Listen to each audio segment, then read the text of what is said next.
प्रमाण आईएएस में आपका स्वागत है। आज की चर्चा का विषय है लैंडफिल में लगी आग से उत्पन्न विभिन्न समस्याएं और उनका समाधान। यह चर्चा में क्यों है? अभी हाल ही में नई दिल्ली स्थित भलसवा लैंडफिल में 26 अप्रैल को भीषण आग लग गई। आग की लपटें और इनसे उठने वाला धुआं इतना विकट था कि आसपास के लोगों का सांस लेना दूभर हो गया।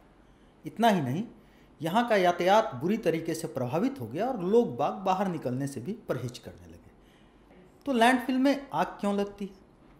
लैंडफिल में आग लगने के पीछे की मुख्य वजह इससे निकलने वाली मीथेन गैस होती है, क्योंकि यह बहुत तेजी से आग के प्रसार को बढ़ा देती है। लैंडफिल में लगने वाली आग के स्रोत की अगर बात करें तो ये या तो कूड़ा बीनने वाले श्रमिकों या राहगीरों के बीड़ी सिगरेट पीने, माचिस की अधजली तीली छोड़ देने से लगती है। इसका एक अन्य कारण तेज गर्म हवाएं अर्थात लू भी हो सकती है। लैंडफिल में लगने वाली आग के क्या नुकसान हो सकते हैं? इस आग की वजह से पर्यावरण को भीषण क्षति पहुंचती है। ग्रीन हाउस गैस के उत्सर्जन में अचानक से वृद्धि हो जाती है। स्वास्थ्य संबंधी समस्याएं भी अचानक से उभर आती है। धुएं में लोगों का सांस लेना दूभर हो जाता है तो आंखों में भी जलन होने लगती है। इसके सामाजिक प्रभाव भी होते हैं।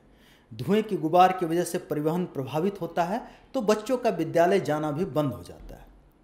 अब सबसे महत्वपूर्ण प्रश्न है कि लैंडफिल में आग लगने से रोके जाने के संबंध में क्या क्या कानूनी प्रावधान है। ठोस अपशिष्ट प्रबंधन अधिनियम 2016 में इस संबंध में पर्याप्त प्रावधान है, जैसे कि नदी से लैंडफिल साइट की दूरी 100 मीटर होनी चाहिए, तालाब से यह दूरी 200 मीटर होनी चाहिए और रिहायशी इलाकों से यह कम से कम 500 मीटर की दूरी पर होना चाहिए।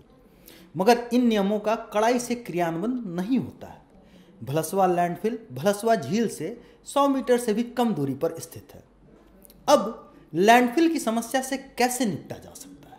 लैंडफिल की समस्या से निपटने के लिए सबसे पहले स्थानीय निकायों को अपने उन कर्मचारियों पर नकेल कसनी होगी जो कूड़ा करकट माफियाओं से मिलीभगत करके लैंडफिल के ढेर को बढ़ने देते हैं। इसके अलावा नगर निकायों को राज्य सरकारों द्वारा ज़्यादा धनराशि मुहैया करानी जानी चाहिए, जिससे कि ठीक ढंग से कूड़े कचरे का प्रबंधन हो सके।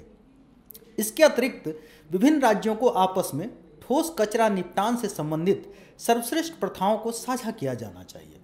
अपशिष्ट प्रबंधन से संबंधित सभी घटकों का समेकन किया जाना चाहिए, जिससे कि अपशिष्ट प्रबंधन की संपूर्ण श्रृंखला में एक साम्यता बनी रहे। इसके अलावा कचरे को दोबारा से उपयोग किए जाने संबंधित बेहतरीन मॉडलों का अनुसरण किया जाना चाहिए, जिससे कि यह देश के हित में एक चक्रीय अर्थव्यवस्था का निर्माण कर सके। धन्यवाद।